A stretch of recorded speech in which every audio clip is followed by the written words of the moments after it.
cherry tree almost died.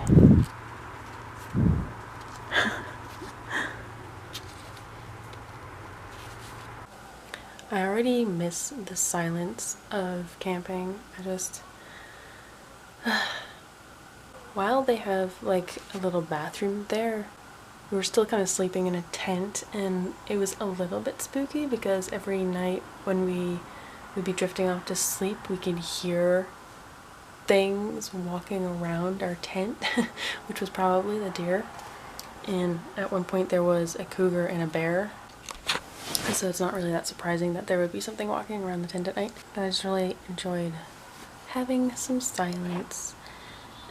Because the first day back we were treated to 8 hours of Patsy Cline, really loud, and then the people upstairs started vacuuming, and someone was visiting with an obnoxiously loud pickup truck.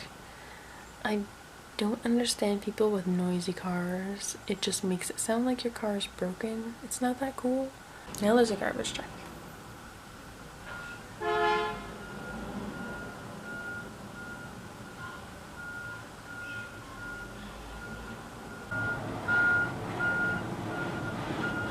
We're also back to bumping into strangers in the hallways all the time and going to really crowded stores. It was a nice break.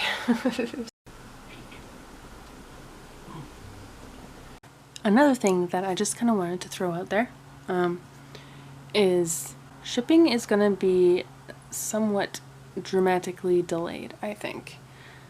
I sent out a package in June. I think it was June. And it was scheduled to arrive like July, so mid-month, and that didn't happen. And as I got home from camping, it still hadn't arrived. So that was like at least a month, when normally things tend to move pretty fast. As far as I know, I've only ever really had one person before this say that they didn't receive something. I don't really like making people wait longer than was agreed upon, because it's, as a seller, it's our responsibility. Like, even if I hand it off to Canada Post and they mess it up, they're not responsible for anything, which sucks. But that's kind of just the way it is. And it kind of freaks me out to hear about the United States Postal Service causing intentional delays and stuff. That said, I just wanted to throw that out there because I don't have tracking numbers for my stuff. To pay for tracking, I think like this particular order was a sketchbook, which I only charged $40 for, because sketchbooks, like, no one's gonna pay more than $40 for a sketchbook, which is fine. It's not really a big part of my business plan.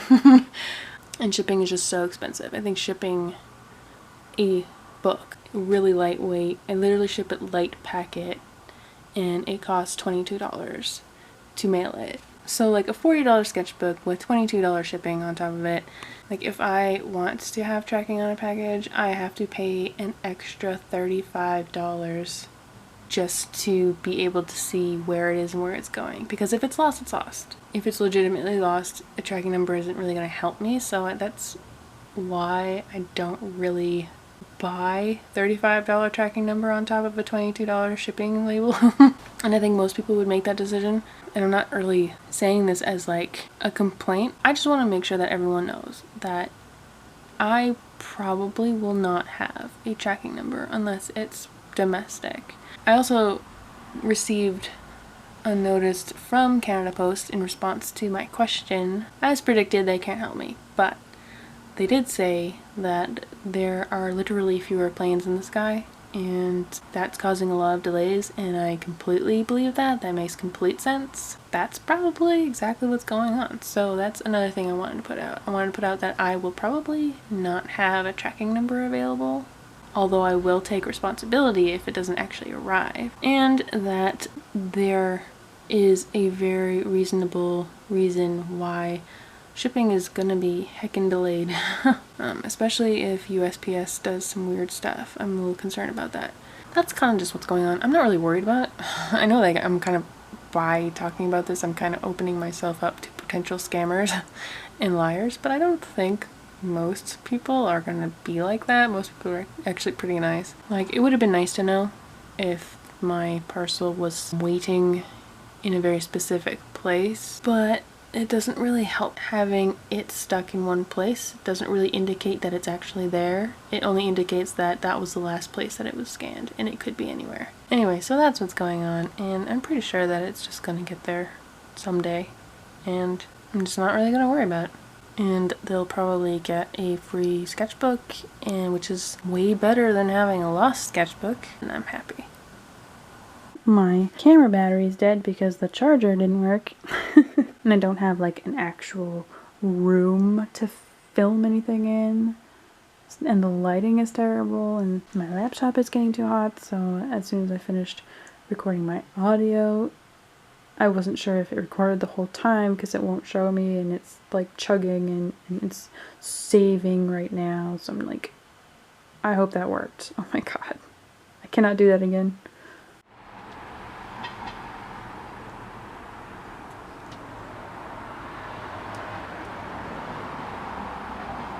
So, I was filming a thing. This is that paper that I don't really enjoy using. It has a really nice texture. It's more of a mixed media paper, I think. This is the Montreal Canal. And, I did a thing that was really dumb. So, here is something that I was working on, and I knew that this paper sucked. But, this is so far beyond suck. And I came to realize that I had gotten my sides mixed up. I turned it over and I started working on the back, and it looks more like it should, and that is why you don't lose track of what side of the paper is the front. Sometimes it matters, and sometimes they only put proper watercolor sizing on one side of the paper. And if you pick the wrong side, you get this, which looks bizarre. And it doesn't soak in properly, it just sinks right to the bottom. And that's why it looks splotchy and strange, and that's why it doesn't blend together. Oh my, like, what is this dot? The reaction on this side looks pretty good. Like this little hard edge here, I'm into that. A lot of people are not into that. But still, like, even when I choose the correct side, it looks like crap anyway. I'm going to just use it for gouache paint, or like acrylic, or sketching. Really, really nice sketching drawing paper, I guess. I have to go and buy real watercolor paper, like nice stuff. I don't know of any brands right now that don't do this. This is my last sheet of Strathmore, which I also don't like, but it's better than this. So if you have suggestions on what kind of paper that is decent for like fun stuff that isn't necessarily like top of the line, let me know, because I'm tired of trying different things and like getting like this. You know what I mean? Like, so I had to go through my whole stack, and I just drew a line on the back of all of them so I never make this mistake again. And I will probably do that with every paper pad that I buy from now on, because this, like, doing things on the wrong side after doing the whole drawing and everything is such a waste of time. Learn from me. Nice night. Smells good.